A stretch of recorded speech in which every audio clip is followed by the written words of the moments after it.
दो देवरानी और जेठानी थीं। देवरानी के पास बहुत धन था, लेकिन जेठानी गरीब थी।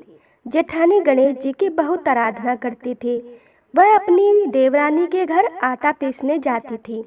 जिस कपड़े से वह आटा सानती थी, उस कपड़े को घर लाकर पानी में धोकर अपने पति को पिला देती थी। एक दिन देवरानी के लड़के ने देख लिया और अपनी माँ से बोला कि माँ, ताई यहाँ से आटे का कपड़ा ले जाकर ताऊ जी को घोलकर पिला देती है। देवरानी बात सुनकर बहुत गुस्सा हुई और जेठानी को बोली कि मेरे घर से आटा छानने के बाद कपड़ा यहीं रखकर हाथ धोकर जाएं। वह ऐसा ही करने लगी। लेकिन जब वह घर जाती तो उसका पति बोलता कि मुझे आटा घोल कर दे, बहुत भूख लगी है। जेठानी ने बोला कि आज उसने आटा छानने का कपड़ा रख लिया। तब उसका पति गुस्से में आकर उसको मारने लगा। उस रात वह गणेश जी करती सो गई। गणेश जी आए और उन्होंने पूछा कि क्यों सो रही है। वह बोली कि मेरी देवरानी के आटा छानने को कपड़ा लाकर मेरे पति को घोलकर पिला देती थी। आज उसने कपड़ा रख लिया, मैं पिला नहीं सकी, इसीलिए मेरे पति ने मुझे मारा।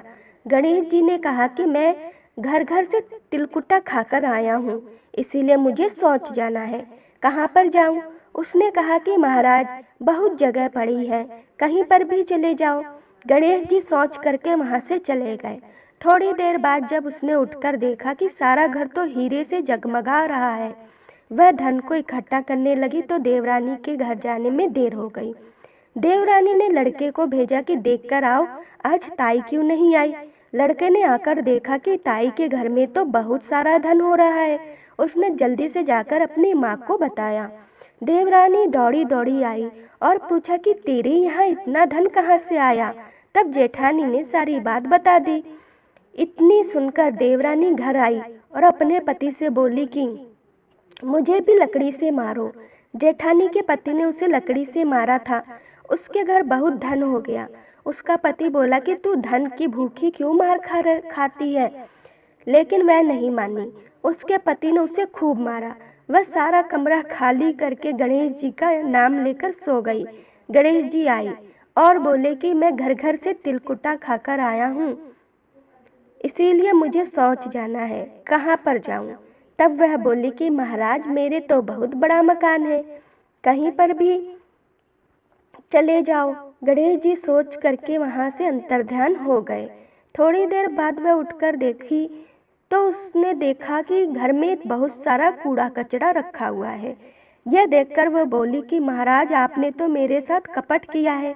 जेठानी को तो इतना सारा धन दे दिया और मुझे कूड़ा करकट दिया है।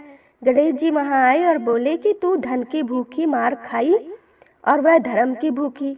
देवरानी बोली कि महाराज, यह सब कूड़ा कचरा समेटो, मुझे तो धन नहीं चाहिए। तब गणेश जी ने कहा कि तेरे पास जितना धन है उसमें से आधा जेठानी को दे दे, तब यह सब कचरा साफ कर दूंगा। देवरानी ने जब अपने धन में से आधा धन जेठानी को दिया, तब गणेश जी ने अपनी सारी माया समेटी। हे गजानन गणेश जी महाराज, देवरानी को दिया वैसा ही किसी को मत देना, जेठानी को दिया वैसा सबको देना। विनायक जी की कहानी कहने वाले को, विनायक जी की कहानी सुनने वाले को, हुंकार देने वाले को और पूरे परिवार को देना। तो बोलो गजानन गणेश जी महाराज की जय।